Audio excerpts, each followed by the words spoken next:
حدیبیہ کا مقام ہے۔ حضور پاک صلی اللہ علیہ وسلم عمرے کی غرض سے تشریف لے گئے، کافروں نے حدیبیہ سے کچھ پیچھے روک رکھا، بلکہ ہوا یوں آپ صلی اللہ علیہ وسلم کی مبارک اونٹنی چلتے چلتے بیٹھ گئی، بخاری ہے، چلتے چلتے آپ کی اونٹنی، صحابہ نے بڑی کوشش کی لیکن وہ اٹھنے کا نام نہیں لیتی۔ حضور پاک علیہ السلام نے فرمایا اس کو نہ چھیڑو، بخاری کی حدیث، اونٹنی ہے، جانور، حیوان، فرمایا اس کو یا رسول اللہ چلنے کا نام نہیں لیتی، فرمایا رب کے حکم سے بیٹھی۔ آپ کتنے اونچے ہیں، جس جانور پہ آپ کے نالین شریف ہیں لاگے جائے نا، اس جانور کو بھی رب کی طرف سے حکم آتا، فرمایا یہ خود نہیں بیٹھی، رب کے حکم سے بیٹھی ہے، اس کو نہ اٹھاؤ۔ اس نے اٹھنا بھی نہیں، اب مر جائے گی، اٹھے گی نہیں، کیونکہ خود اس کو رب کے حکم سے بٹھایا ہے، اس کو رب کے حکم سے۔ گویا آپ کی سواریوں کو بھی علم ہے کہ آج کعبے میں نہیں جانا، حالات ٹھیک نہیں، کعبے سے دور ہی، آج کعبے میں حالات بس اتنی دیر گزری تو کافر آ گئے، صحابہ اٹھاتے رہے، وہ نہیں اٹھی، میرے آقا نے فرمایا حکم پورا ہو گیا لیکن ہم چاہتے تھوڑا آگے چلیں، اٹھ پڑی اور مقام حدیبیہ پہ جا کے پھر بیٹھ گئی، فرمایا ادھر ہی ڈیرے لگا دے۔ کافروں کا ایک سردار آیا، عمرہ نہیں کرنے دیں گے، عمرہ جنگ کریں گے، فرمایا ہم تو جنگ کے لیے آئے نہیں، دیکھو ہم احرام پہن کے آئے ہوئے، کوئی بھی احرام پہن کے جنگ کرنے، ہم تو اللہ کے گھر کا طواف کرنا نہیں کرنے دیں گے۔ میرے آقا کریم نے فرمایا اچھی بات نہیں ہے، جب ہم جنگ کے ارادے سے نہیں ہیں، اس کو سمجھایا لیکن نہیں سمجھا، واپس گیا۔ ایک اور نے کہا تجھے سمجھ ہی نہیں ہے، تجھے بولنا ہی نہیں آتا، وہاں لڑائی شروع ہوئی کافروں کے آپس، میں جاتا ہوں دیکھتا ہوں کیسے نہیں بات مانے۔ وہ آیا، جتنا زور لگتا تھا لگا لگا کے تھک گیا، کچھ بھی نہیں ہوا، واپس گیا، اگلے نے کہا تو ہے ہی بدھو، اور سچی کہا، ان کے سامنے سارے فوسا وہ لگا بدھو ہی ہوتے ہیں، کہ تو ہے ہی بدھی، تجھے بات ہی نہیں کرنے آتی، میں جاتا ہوں دیکھتا ہوں کیسے نہیں بات مانی جاتی۔ تیسرا بھائی مان گیا، تو بات ہے وہیں کی وہیں ہے، یہ آیا، چوتھے نے کہا تم ساری فارغ ہو، انسان ہی ہے، تمہیں کلام کرنا ہی نہیں آتا ان کے سامنے۔ میں نے کہا جب تو جائے گا نا تو ان سب کے ریکارڈ توڑ کے آئے، ابھی تو یہاں بیٹھا نا، تو نے دیکھا جو نہیں ہمارا حبیب ہے کیسا، تو نے دیکھا جو نہیں ہمارا حبیب جو بھی جاتا ہے سم بکم عمی فہم لا یرجعون، نہ بول سکتے ہیں نہ ہل سکتے ہیں، مر جاتے ہیں ادھر سے، میں دیکھ لیتا ہوں جب جاتے ہیں چپ۔ تو فاضل بریلوی کی روح تڑپی، کہا تمہارا قصور نہیں ہے، بندہ ہی کچھ ایسا ہے، بندہ ہی کچھ تیرے آگے یوں ہی دبے لچے فصحا رب کے بڑے بڑے، تیرے آگے فصحا رب کے بڑے بڑے، تیرے آگے یوں ہی دبے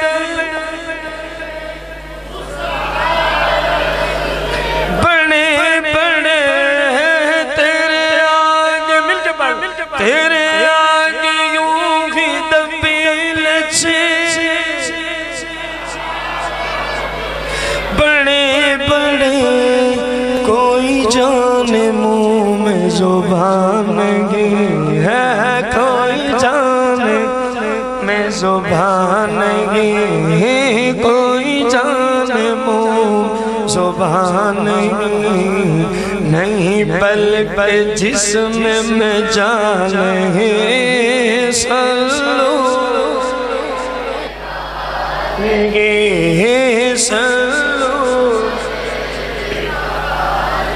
کہتا میں جاتا ہوں دیکھتا ہوں کیسے نہیں بات۔ اس کا نام ہے عروہ بن مسعود ثقفی، کافروں کا سردار ہے، پہنچا، بات وہیں کی وہیں کھڑی ہے، باقی تو آیا نا چپ کر گئے، اور یہ آیا نا پتہ کیا کہتا ہے، اب بخاری کی طرف چلتے ہیں۔ فراجع عروۃ الی اصحابہ، عروہ لوٹا اپنے دوستوں کی طرف، یعنی ان کفار کی طرف جو مکہ میں بیٹھے جنگ کریں گے جنگ کریں گے۔ حضور علیہ السلام فرما رہے ہیں کیونکہ ہم جنگ کے ارادے سے، حضور نے ان کو بڑی اچھی اچھی نصیحتیں کی، اتنے تک بھی فرمایا تھا کہ تم ایسے کرو، کوئی صلح نامہ لکھ لیتے ہیں، تم ہو میری قوم کے، تم ہو میری، تھوڑی دیر انتظار کر کے دیکھ لو، اگر عرب کے اندر میری حکومت کا سکہ بیٹھ جائے، یہ بھی جملہ اسی حدیث میں، تو پھر تمہیں عقل آ جانی چاہیے کہ بندہ سچائی ہے، بندہ ضرور تم نے جنگ سے اپنے ہاتھ رنگین کرنے ہیں، ہمارے ہاتھ رنگین کروانے ہیں۔ کتنی پیاری نصیحت تھی، لیکن اندھے تھے، کوئی بات بھی نہیں ماننے کو تیار۔ فراجع عروۃ الی صحابہ، کون واپس گئے؟ جنگ پہ تلے بیٹھے، لڑیں گے مریں گے ماریں گے، پتہ نہیں کیا کیا کہہ رہے تھے۔ جب گیا نا جو سب کو کہہ رہا تمہیں بولنا ہی نہیں آتا، میں جاتا ہوں، اب جا کے پہلے جملے ہیں جنگ نہیں کرنا۔ آپ کو شاید سمجھ نہیں ہے، اپنے کافروں سے کہتا ہے جنگ ہے، انہوں نے کہا کیوں؟ تو ان کو کہتا تھا تمہیں بولنے کی تمیز نہیں ہے، تجھے کیا ہوا؟ کہا سنو میں تمہیں بتاتا ہوں، وہاں میں نے منظر کیا دیکھا، وہاں میں نے منظر کیا دیتا ہے؟ کہنے لگا واللہ ان رأیت ملکا قط یعظمہ اصحابہ ما یعظم اصحاب محمد صلی اللہ علیہ وسلم محمدا۔ کہتا ہے کافرو اے مشرکین مکہ، اللہ کی قسم ہے، اللہ کی، میں بڑے بڑے بادشاہوں کے درباروں میں گیا، میں نے کسرا کو بھی دیکھا، میں نے کیسر کو بھی دیکھا، میں نے نجاشی کو بھی دیکھا، اللہ کی قسم ہے قطو، کہتا ہے کبھی بھی نہیں ہوا، یعظم اصحابہ، کہ کسی بادشاہ کی تعظیم اس کے وزراء اس کی رعایا اس طرح کرتی ہو، ما یعظم اصحاب محمد صلی اللہ علیہ وسلم محمد دا، جتنی تعظیم صحابہ مصطفیٰ کی کرتے ہیں۔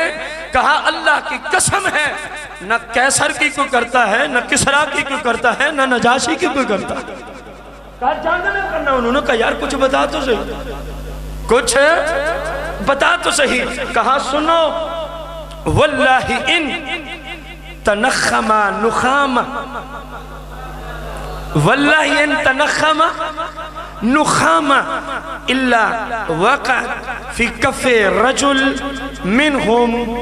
کہا جب وہ پیارا حبیب اپنے مبارک ناف کو صاف فرماتے ہیں، قسم اٹھائی کافر نے، جب وہ پیارا حبیب اپنے مبارک ناک کو، نورانی ناک کو صاف کرتے ہیں، کہتا ہے واقع فی کف رجل منہم، ان کے صحابہ ان کے مبارک ناک سے نکلنے والا نورانی مادہ، کائنات میں سب سے زیادہ خوشبودار مادہ زمین پہ۔ کافروں نے پوچھا کہاں جاتا ہے؟ کہا جی فی کف رجل منہم، وہ اپنے ہاتھ آگے کر لیتے ہیں، وہ اپنے ہاتھ ہیں۔ ان کافروں نے کہا پھر کیا کرتے ہیں؟ کہتے ہیں فدالہ کا بہا وجہہ، فدالہ کا بہا وجہہ وجلدہ۔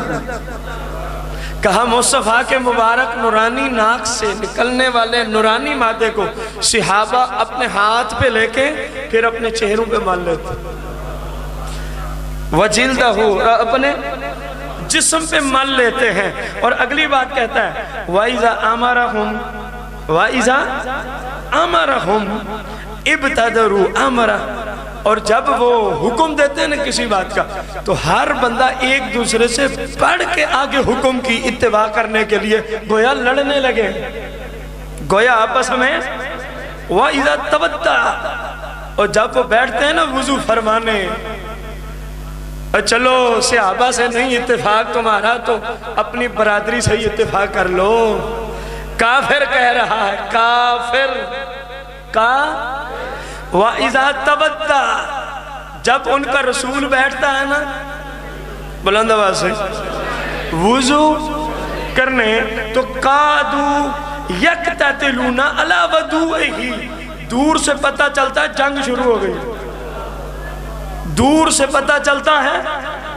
اے عروہ بتا تو صحیح کیوں؟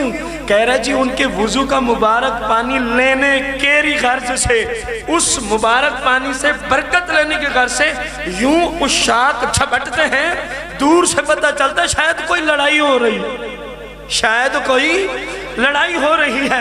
اور کہنے لگا جب وہ کلام فرماتے ہیں تو سب کی آواز پست ہوتی ہے، کسی کی مجال نہیں کہ ان کے سامنے اونچی بولے، کسی کی مجال نہیں کہ ان کے سامنے، اور کسی کی مجال نہیں کہ ان کو یوں دیکھے۔ انہوں نے کہا دیکھتے نہیں ہیں، دیکھتے ضرور ہیں لیکن یوں دیکھتے۔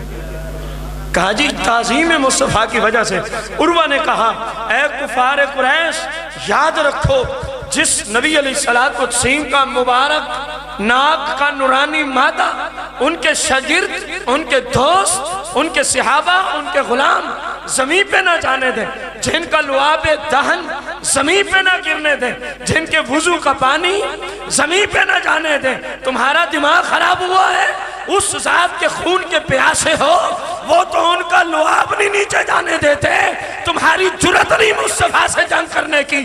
ان کے صحابہ اتنے بڑے تعظیم کرنے والے ہیں، جن کے لعاب کو نیچے نہیں جانے دیتے، خون کو کون گرنے دے گا؟ یہ کون گواہیاں پیش کر رہا ہے؟ اونچی اونچی بولے ہیں کافروں کا سردار جا کے، اور سب نے اتفاق کیا، کہتے ہیں اسی میں عافیت ہے، صلح کرنا، اسی میں عافیت ہے۔ 1400 سال پہلے میں نے پیش کیا مصطفیٰ کریم علیہ السلام کی ذات کو، اور ایک کافر کی زبان سے، اور تو جس بخاری کا ہر وقت رولا ڈالتا ہے اسی بخاری سے میں نے حدیث پڑھ کے سنائی ہے۔ اب بتانا تو وَلَلْآخِرَةُ 1400 سال پہلے کافر قسمیں اٹھائیں کہ ان جیسا، ان جیسا، ان جیسا، تو بتا ہر سیکنڈ میں ان کا رب انہیں بلند کر رہا ہے۔ آج بتا پھر ان جیسا کوئی ہے؟ لیکن ایمان کی نگاہ سے دیکھ، ایمان کی نگاہ سے اگر تو کہے نا ان جیسے ہیں تو پھر سمجھ تو عروہ سے بھی گیا گزرا ہے، تو کفار مکہ سے بھی گیا گزرا ہے، کیونکہ وہ تو قسمیں ایک ہی حدیث میں کتنی بار قسمیں اٹھاتا ہے، اللہ کی قسم، اللہ کی قسم، اللہ کی قسم، کہتا ہے مصطفیٰ جیسا کوئی نہیں۔